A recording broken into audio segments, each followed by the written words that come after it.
వనపర్తి జిల్లా Atmakur RMD guest house వద్ద తెలంగాణ ఉద్యమ కళాకారుడు సాయిచంద్ విగ్రహావిష్కరణ పోస్టర్ను మాజీ గిడ్డంగుల చైర్మన్ రజనీ సాయిచంద్ బీఆర్ఎస్ మండల అధ్యక్షుడు రవికుమార్ యాదవ్ ఆవిష్కరించారు. అమర్చింతలో ఈ నెల 29వ తేదీన సాయిచంద్ విగ్రహావిష్కరణ అనంతరం బహిరంగ సభ ఉంటుందని, ఈ కార్యక్రమానికి బీఆర్ఎస్ వర్కింగ్ ప్రెసిడెంట్ కేటీఆర్, మాజీ మంత్రి సిద్దిపేట ఎమ్మెల్యే హరీష్ రావు హాజరవుతారని, ఈ కార్యక్రమానికి ఉమ్మడి పాలమూరు జిల్లా బీఆర్ఎస్ పార్టీ శ్రేణులు పెద్ద ఎత్తున తరలివచ్చి కార్యక్రమాన్ని విజయవంతం చేయాలని పిలుపునిచ్చారు.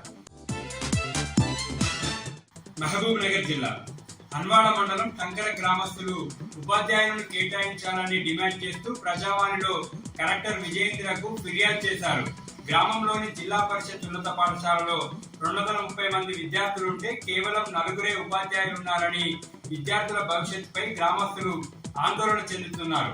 పలుమార్లు కలెక్టర్ దృష్టికి తీసుకెళ్లిన సమస్య పరిష్కారం కాకపోవడంతో ఇవాళ మరోసారి ప్రజావాణిలో కలెక్టర్ కి ఫిర్యాదు చేశారు.